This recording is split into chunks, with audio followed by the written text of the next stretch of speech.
नमस्कार, एक बार फिर से आपका स्वागत है संस्था समाचार कार्यक्रम में।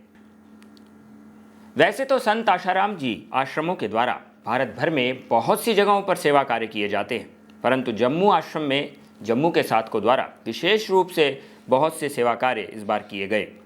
जम्मू में सीमा पर गोलीबारी के कारण विस्थापित लोगों को दवाइयाँ, निःशुल्क भोजन और भी बहुत सी जीवन जरूरियात सामग्रियों का वितरण किया वहाँ के साधकों ने। साथ ही साथ ग्वालियर आश्रम द्वारा पूरा गांव में भी इस प्रकार भोजन प्रसाद और जीवन जरूरियात वस्तुओं का वितरण गरीबों में किया गया वहां के श्रीयोग वेदांत सेवा समितियों द्वारा। आइए देखते हैं उनकी कुछ झलकें।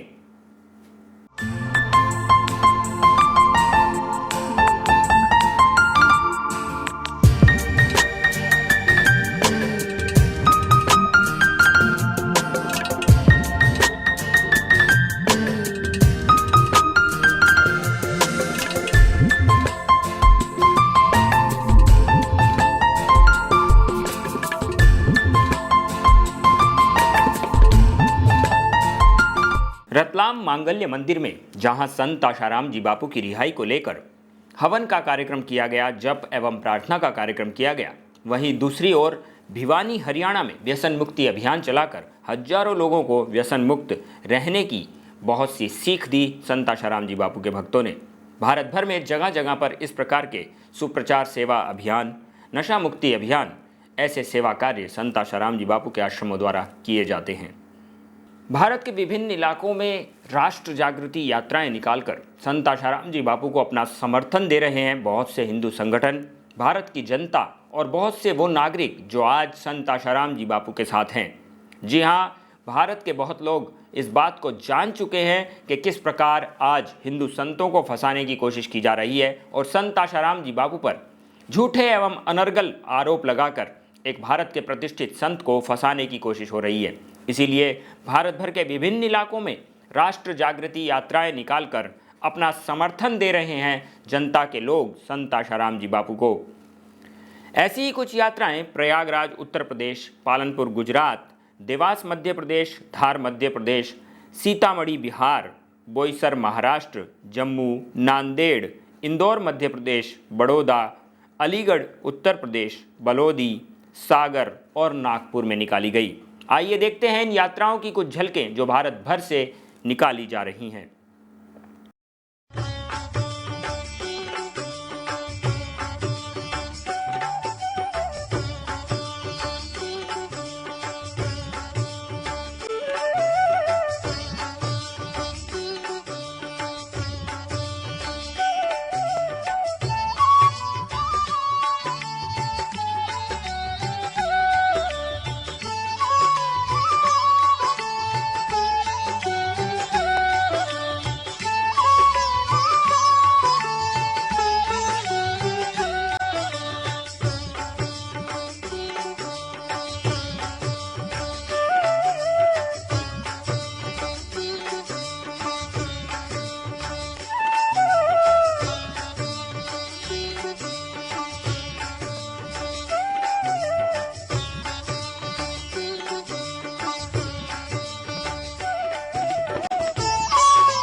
आइए आपको दिखाते हैं कि संत आशाराम जी बापू पर इतने आरोप लगने के बाद फिर भी क्यों बड़ी ही श्रद्धा और दृढ़ता से लोग मान रहे हैं संत आशाराम जी बापू को। क्या कारण है कि संत आशाराम जी बापू को मानने वाले भक्तों की भीड़ में लगातार बढ़ोतरी होती जा रही है। आज सच के साथ समाज के बहुत से लोग उठकर आ रहे हैं। जनता ये जानने लगी है कि एक निर्दोष संत को फंसाया जा रहा है। संत आशाराम जी बापू द्वारा किए गए देश हितकारी और समाज हितकारी सेवा कार्य समाज तक पहुंच रहे हैं। इतना ही नहीं, लोगों को संत आशाराम जी बापू के सत्संग एवं सानिध्य से स्वास्थ्य लाभ और जीवन की बहुत सी ऐसी कुंजियां मिली है जो अपने दुख परेशानियों को झेलकर भी आगे बढ़ने की हिम्मत देने की जो ताकत देते हैं, ऐसे उनके वचन हैं जो अपने जीवन में हर सफलता की चाबियां देते हैं, जो अपने जीवन में हर सफलता की चाबियां देते हैं। साथ ही साथ भारत को विश्वगुरु स्तर पर ले जाने के लिए संत आशाराम जी बापू ने बहुत बड़ा प्रयास किया है। भारत देश की महत्ता, आयुर्वेद की महत्ता, योग आसन प्राणायाम की महत्ता संत आशाराम जी बापू द्वारा पूरे विश्व में फैलाई गई है। भारत की गरिमा को संत आशाराम जी बापू ने पूरे विश्व में सर्वोच्च स्थान पर लाया है। इसीलिए संत आशाराम जी बापू को बड़ी श्रद्धा से मान रहे हैं आज भी बहुत से लोग। आइए देखते हैं उनमें से कुछ साधकों के अनुभव। परम पूज्य संत श्रोमणी ईश्वर तुल्य संत श्री आसाराम जी बापू के श्री चरणों में मैं मेरा प्रणाम करता हूं। अब मेरा परिचय जगदीश चौधरी, निवासी ग्राम गुरान, तहसील सामेर, जिला इंदौर, मध्य प्रदेश का रहने वाला हूं। सर्वप्रथम मैंने इंदौर आश्रम में 1992 में शरद पूर्णिमा महोत्सव में परम पूज्य सदगुरुदेव श्री आसाराम जी बापू से दीक्षा ग्रहण की और प्रथम मुलाकात में ही मुझे ऐसा अनुभव हुआ दीक्षा के समय कि ये कोई साधारण पुरुष नहीं, जिस सांवरिया सेठ की मैं पूजा करता था, जिनके दर्शन को जाता था, उन्हीं के प्रसाद में वो मुझे चलते फिरते हुए मिले हैं।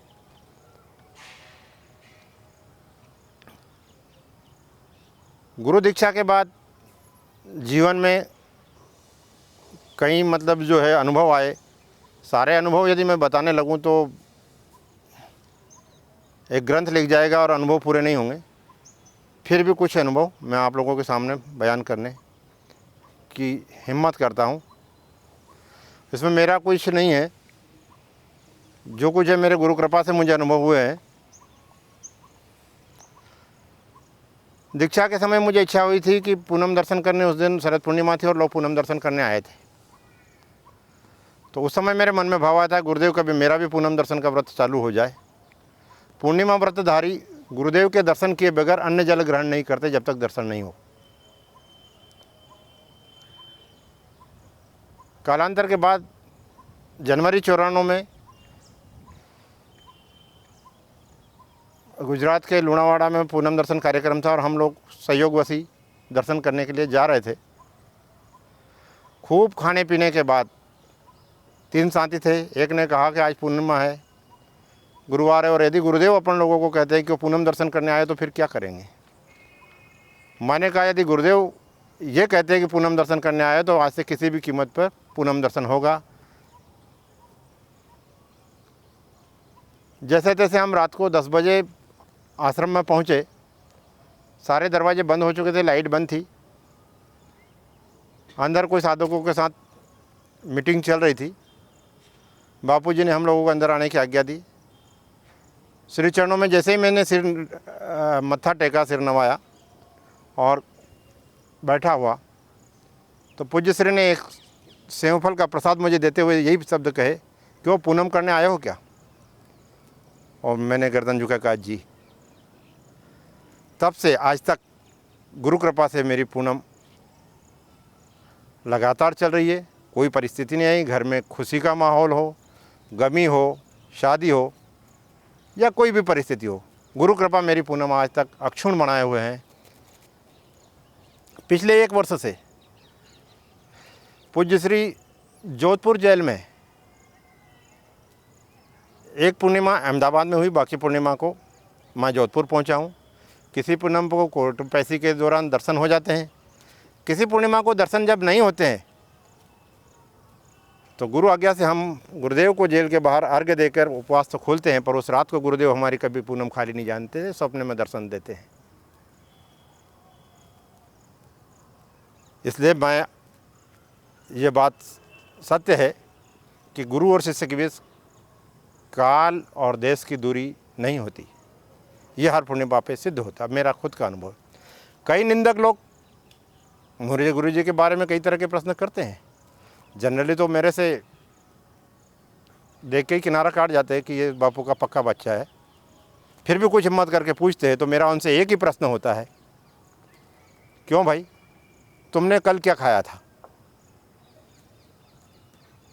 सामने वाला जवाब देता है, मैंने रोटी सब्जी पराठे सब्जी जो खाता है। मैंने कहा पक्की बात है, यही खाया था? बोले हाँ यही खाया था। मेरा उसे प्रति प्रश्न होता है कि 1000 आदमी तुम्हारे घर के आसपास माइक लेकर चिल्लाए, पेपरों में छाप दे कि तुम्हारी पत्नी ने तुम्हें पराठे नहीं खली के ऊपर ग्रीस लगा के दिए थे, मक्खन लगा के नहीं दिया था, तो क्या उसकी बातों को तुम मान लोगे? वो कहता कता भी नहीं, मैंने तो पराठे खाए थे कल। तो भैया जब तू अपने अनुभव को नहीं झुटला सकता तो मेरे गुरुदेव ने मुझे क्या गुरु कृपा का प्रसाद दिया उसको मैं कैसे झुटला सकता हूँ? इन लोगों के भौंकने से मैं कैसे बांध सकता हूँ? इसलिए मैं तो हर पूनम जाता हूँ, दर्शन करने के बाद ही पानी पीता हूँ। और मेरा पूनम व्रत लगातार जारी है। जब तक मेरा शरीर साथ देगा तब तक मैं पूनम दर्शन को जाऊँगा। 2001 के आसपास की बात रही होगी। जगन्नाथपुरी में पूज्य श्री का बापू जी संत श्री आसाराम जी का सत्संग कार्यक्रम था और पूनम दर्शन के लिए मैं वहाँ गया। परिवार के साथ पंडाल में सोया हुआ था। सुबह 4 बजे के करीब ब्रह्म मुहूर्त में मुझे गुरुदेव ने दर्शन दिए। गुरुदेव मुझे पटवारी के नाम से ही आज तक संबोधित करते आए थे। मैं शासकीय नौकरी में रहा हूँ, रिटायर अब हो चुका हूँ और पटवारी के पद पर था। तो मुझे कहा जगदीश, इसके पहले मेरे को नाम लेके कभी बुलाया नहीं था, पर स्वप्न में मुझे नाम लेकर आया, जगदीश गुरान चलना है, तैयारी है? मैं गुरान का रहने वाला हूँ। मैंने कहा जी बापू। पूज्य श्री को मेरे पूज्य पिताजी ने आश्रम के लिए ज़मीन दी है, वहाँ पूज्य श्री का आश्रम बना हुआ है। उस समय आश्रम का कोई विस्तार नहीं हुआ था, कच्ची कुटिया थी, घास फूस की। मैंने कहा जी तैयारी है। स्वप्न में कहा सुबह तो दर्शन दूर से हुए पूनम के। जब मैं इंदौर लौटा, उज्जैन उतरा और उज्जैन से सांवेर में उतरा तो मुझे किसी ने आके बताया कि यहाँ बापू की साध्वी वर्षाबेन का सत्संग हो रहा है। मैं सत्संग पंडाल की तरफ गया तो मुझे लोगों ने कहा कि इंदौर के मोहन भाई के फ़ोन पे फ़ोन आ रहे हैं, तुम उनसे बात कर लो, तुमसे कोई ज़रूरी बात करना चाहते हैं। मैंने इंदौर मोहन भाई को फ़ोन लगाया। मोहन भाई का जवाब था कि तेरी बापू से बात हुई है? मैंने कहा जी नहीं, इस बार मौका नहीं लगा, दूर से ही दर्शन करके आया हूँ। बोले बापू ने तेरे को गुरान आने का नहीं कहा? मुझे तो फ़ोन करके कहा कि मैंने पटवारी को कह दिया है और एक बार तू भी याद दिला देना। मैंने कहा भाई ये बात तो हुई, पर यह बात रूबरू नहीं हुई। ये मुझे ब्रह्म मुहूर्त में 4 बजे सपने में गुरुजी ने कही, ये सत्य है। और गुरुजी ने कहा है और आपको फ़ोन करके कहा तो आ रहे हैं। इस प्रमाण से भी और अन्य प्रमाणों से भी सिद्ध है कि वो त्रिकाल ज्ञानी है और सर्वसमर्थ है। आरोपों का जो प्रश्न है, ये झूठे आरोप तो महापुरुषों पर लगते आए हैं। यदि गाड़ी चलती है तो धूल उड़ती है, यदि धूल नहीं उड़ी तो ये सिद्ध होता है कि हमारी गाड़ी नहीं चल रही है। तो इन लांछनों से या इन आरोपों से या कुप्रचारकों से हम लोगों को, श्रद्धावानों को, जिन्होंने गुरु कृपा का प्रसाद से अपना पेट भरा है, हजम किया है, शक्ति पाई है, उन लोगों को कोई फ़र्क नहीं पड़ता। एक नहीं, ऐसे 1000 केस लगे तब भी हम हमारे गुरु के लिए कुर्बान हैं, और 100,000 बार हमको हमारी बलिदान देना हुआ तब भी हम गुरुदेव के लिए तैयार हैं। आप भी सच को जानिए और सच का साथ दीजिए। जब आप सच को जानने का प्रयास करेंगे तो देखेंगे कि किस प्रकार आज भारत के प्रतिष्ठित संत आशाराम जी बापू के साथ हो रहा है अन्याय। ऐसी खबरें जो आप तक नहीं पहुंच रही थी, जानने के लिए देखते रहें संस्था समाचार कार्यक्रम। ये कार्यक्रम आपको कैसा लगा? आप अपने सुझाव भी भेज सकते हैं itv@ashram.org, मंगलमय live@gmail.com पर। कल फिर मिलेंगे हम अपनी उन्हीं सच्चाइयों के साथ जो आप तक नहीं पहुंची। तब तक के लिए आपसे इजाज़त चाहेंगे। नमस्कार।